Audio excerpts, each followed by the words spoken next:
Assalamualaikum warahmatullahi wabarakatuh. Perkenalkan, nama saya Lota Siltandisep. Saya akan membahas materi mengenai sediaan steril, khususnya obat tetes mata. Sebelum kita membahas materi mengenai obat tetes mata, terlebih dahulu kita harus mengetahui apa itu sediaan steril. Jadi, sediaan steril merupakan sediaan yang bebas dari mikroorganisme patogen penyebab kematian. Syarat dari sediaan steril ini adalah yang pertama harus steril, dikarenakan sediaan ini dibuat berhubungan langsung dengan darah dengan cara menyuntikkan pada lapisan kulit. Syarat yang kedua adalah bebas virogen, di mana pada sediaan steril ini tidak boleh terdapat partikel bebas. Kemudian yang keempat isotonis, di mana tekanan osmotik di dalam sediaan ini harus sama dengan tekanan osmotik di dalam cairan tubuh. Kemudian yang kelima adalah isohidris, di mana pH pada sediaan ini harus sama dengan pH di dalam darah. Yang berikutnya mata, di mana mata ini merupakan organ yang paling penting di dalam kehidupan kita, terutama berfungsi sebagai indera penglihatan. Mata juga mempunyai pertahanan terhadap infeksi dan mempunyai enzim lisosom yang dapat menyebabkan lisis untuk mengeliminasi mikroorganisme dari mata. Berikut adalah bagian-bagian mata.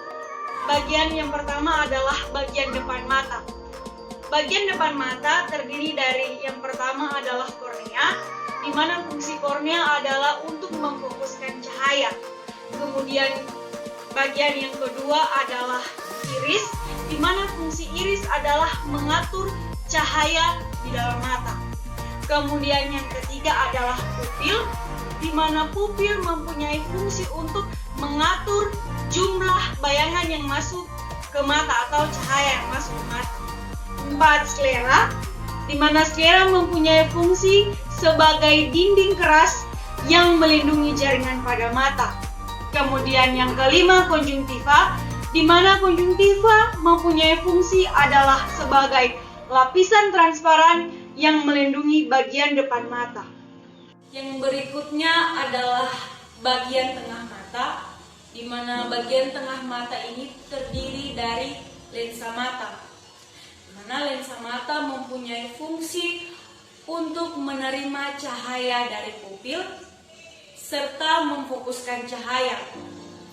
Kemudian yang kedua ada rongga vitreus, di mana rongga vitreus ini mempunyai fungsi untuk mempertahankan bentuk mata. Kemudian bagian belakang mata terdiri dari yang pertama adalah retina, di mana retina mempunyai fungsi untuk menerjemahkan cahaya yang diterima. Setelah itu ada makula, di mana makula mempunyai fungsi untuk membentuk detail objek yang dilihat. Kemudian ada saraf optik, di mana saraf optik mempunyai fungsi untuk mengirim informasi penglihatan dari retina menuju ke otak. Selanjutnya kita masuk pada proses kerja mata untuk melihat suatu objek. Proses yang pertama adalah cahaya akan memantulkan objek yang dilihat. Kemudian yang berikut, cahaya akan masuk ke mata melalui kornea yang terdapat pada bagian depan mata. Setelah itu, cahaya akan diteruskan menuju ke pupil sampai ke lensa mata. Setelah sampai di lensa mata akan merubah ketebalannya sesuai kondisi cahaya yang diterima, serta memfokuskan cahaya. Setelah itu, cahaya akan diteruskan menuju ke retina melalui cairan tebal pada vitreus. Setelah sampai di retina akan menerjemahkan cahaya yang diterima Setelah itu, cahaya akan diteruskan menuju ke saraf optik, dan saraf optik akan mengirimkan informasi penglihatan menuju ke otak. Kita masuk pada tetes mata. Jadi tetes mata merupakan sediaan steril berupa larutan atau suspensi yang digunakan pada mata dengan cara meneteskan obat pada selaput lendir mata. Tetes mata ini umumnya digunakan untuk menghasilkan efek diagnostik dan terapeutik lokal serta potensial obat dalam suatu jaringan yang terdapat pada mata. Syarat-syarat tetes mata yang pertama adalah harus steril, yang kedua adalah isotonis, yang ketiga isohidris, yang keempat harus bebas partikel asing, kemudian yang kelima adalah tidak iritan terhadap mata. Tetes mata ini juga harus hipertonik, di mana untuk meningkatkan daya serap dan menyediakan kadar bahan aktif untuk menghasilkan efek obat yang relatif cepat. Sekarang kita masuk pada keuntungan dan kerugian daripada tetes mata. Keuntungannya adalah tidak mengganggu penglihatan ketika digunakan. Sedangkan kerugian dari sediaan tetes mata ini adalah yang pertama, waktu kontak yang relatif singkat antara obat maupun permukaan yang terabsorpsi. Kemudian yang kedua adalah bahan aktifnya dikatakan buruk jika penggunaannya secara topikal. Selanjutnya adalah penyakit pada mata. Salah satu penyakit pada mata adalah glaukoma. Glaukoma merupakan kelainan mata yang disebabkan karena rusaknya saraf optik pada mata. Kerusakan saraf optik ini disebabkan karena kelebihan cairan humor di dalam mata. Secara medis, glaukoma dapat diatasi dengan operasi maupun dengan pemberian obat. Obat yang digunakan untuk mengatasi glaukoma ini adalah obat yang dapat mengurangi tingkat tekanan intraokuler. Obat tersebut bekerja untuk menurunkan laju produksi pada mata. Contoh obat yang dapat dikonsumsi adalah seperti vitamin C, vitamin B1, bromium, dan selen. Faktor-faktor yang dapat menyebabkan kerusakan pada mata adalah yang pertama iritasi, di mana iritasi disebabkan karena paparan sinar cahaya matahari yang berlebihan. Kemudian yang kedua adalah alergi, di mana alergi disebabkan karena reaksi sistem kekebalan tubuh yang berlebihan terhadap suatu zat atau benda. Kondisi umum dari alergi ini adalah yang pertama rasa gatal, kemudian yang kedua bengkak, yang ketiga mata merah dan berayap. Kemudian yang ketiga adalah infeksi, di mana infeksi ini disebabkan oleh virus dan bakteri. Yang keempat, cedera mata, di mana cedera mata ini disebabkan karena paparan bahan kimia. Contohnya seperti sabun atau sampo. Atau akibat lainnya juga seperti tertusuk bahan tumpul. Kemudian yang kelima adalah peningkatan bola mata, di mana peningkatan bola mata ini terjadi karena aliran cairan di dalam mata terhambat. Agar supaya mata tidak mengalami kerusakan, hal-hal penting dalam kehidupan kita sehari-hari yang perlu kita perhatikan adalah yang pertama, makan banyak buah-buah dan sayuran. Kemudian yang kedua adalah hindari memakai lensa kontak lebih dari 19 jam.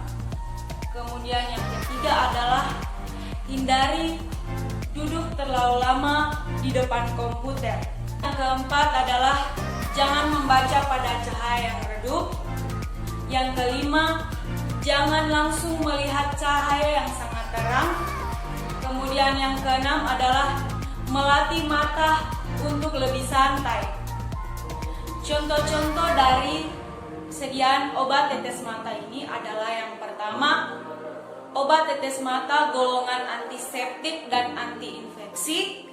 Kemudian yang kedua, obat tetes mata golongan kortikosteroid. Dan yang ketiga, obat tetes mata golongan medriatik. Selanjutnya kita masuk pada cara untuk menggunakan obat tetes mata.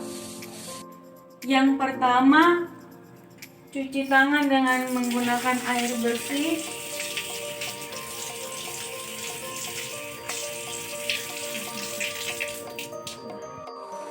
Yang kedua adalah buka tutup botol pada obat tetes mata tersebut. Jangan menyentuh mulut botol pada penetes tersebut. Setelah itu tengadahkan kepala ke atas dan tarik pelupuk mata ke bawah. Setelah itu teteskan obat mata ke dalam kantung mata sebanyak 1 tetes. Setelah itu pejamkan mata selama 2 menit. Hilangkan sisa cairan pada obat tetes mata tersebut dengan tisu bersih. Kemudian tutup botol obat tetes mata tersebut. Sekarang kita masuk pada proses pembuatan obat tetes mata. Yang pertama adalah obat dilarutkan ke dalam salah satu zat pengawet. Kemudian larutan tersebut dijernihkan dengan menggunakan penyaring. Setelah itu dimasukkan ke dalam wadah steril dan tutup kedap. Setelah itu disterilkan dengan menggunakan sterilisasi A atau B yang terdapat pada injeksi. Kemudian proses yang kedua adalah obat dilarutkan ke dalam zat pembawa air yang mengandung zat pengawet. Kemudian dimasukkan ke dalam wadah steril dan ditutup kedap. Setelah itu disterilkan dengan menggunakan sterilisasi C yang terdapat pada injeksi. Proses yang ketiga adalah obat dilarutkan ke dalam cairan pembawa zat berair. Kemudian dimasukkan ke dalam oven dengan suhu 150 derajat Celcius. Setelah itu dimasukkan ke dalam wadah steril secara aseptis dan tutup kedap. Yang berikut adalah wadah untuk obat tetes mata. Umumnya wadah obat tetes mata digunakan dalam unit kecil dan tidak boleh lebih dari 15 ml, di mana ukuran ini sangat banyak disukai. Sedangkan ukuran botol 7,5 ml banyak disukai dan juga menyenangkan untuk penggunaan larutan pada mata. Penggunaan wadah kecil ini juga dapat memperpendek waktu pengobatan serta dapat dijaga oleh pasien dan juga dapat mengurangi pemaparan kontaminasi pada botol plastik untuk pembuatan larutan obat tetes mata. Sterilisasi larutan mata yang digunakan untuk mata yang luka juga sangat penting. Sterilisasinya dengan cara penyaringan lewat membran steril dan juga penyaringan secara aseptis. Selanjutnya adalah keuntungan dan kerugian dari wadah obat tetes mata. Yang pertama adalah keuntungan. Keuntungan yang pertama, kedap udara. Yang kedua, tidak mudah terbakar. Yang ketiga adalah bentuknya tetap. Yang keempat, dapat diisi dan ditutup. Yang kelima, dapat dibuat dengan bahan yang efektif lebih murah. Yang kelima, dapat dibersihkan dan digunakan. Sedangkan kerugian dari wadah obat steril ini adalah yang pertama, lebih rapuh, yang kedua, lebih berat pengirimannya, dan yang ketiga, kemasan untuk konsumen yang berupa gelas itu tidak efektif dan tidak higienis karena dapat dipakai secara berulang dan belum tentu steril. Berikutnya adalah penyimpanan obat tetes mata. Penyimpanan obat tetes mata di rumah bertujuan untuk memberikan pertolongan pertama saat mata mengalami iritasi. Selain itu juga dalam proses penyimpanan perlu diperhatikan masa kadaluarsa dari obat tetes mata tersebut. Hindari penggunaan obat tetes mata selama lebih dari 1 bulan, dikarenakan obat tetes mata ini bentuknya berupa cairan dan rentan serta mudah terkontaminasi oleh zat lain. Obat tetes mata ini harus disimpan pada tempat yang kering dan sejuk pada suhu 15 derajat Celcius sampai 25 derajat Celcius. Yang berikut adalah evaluasi dari sediaan obat tetes mata. Evaluasi sediaan yang pertama adalah sterilitas, di mana harus memenuhi sterilitas yang telah tercantum pada Farmakope Indonesia edisi keempat. Kemudian evaluasi sediaan yang kedua adalah kejernihan, di mana tidak boleh ada partikel asin di dalam sediaan obat tetes mata tersebut. Kemudian yang ketiga adalah volume, di mana volume dari isi metode tiap obat tetes mata harus sedikit berlebih. Yang keempat, stabilitas bahan aktif, di mana stabilitas bahan aktif ini harus dapat dipastikan bahwa stabil dalam proses pembuatannya, khususnya pada proses sterilisasi dan pada proses waktu penyimpanan tertentu.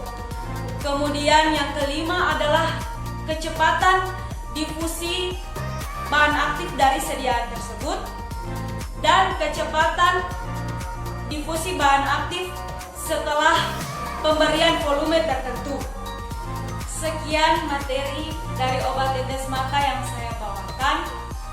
Kurang dan lebihnya saya mohon maaf. Assalamualaikum warahmatullahi wabarakatuh. Sekian dan terima kasih.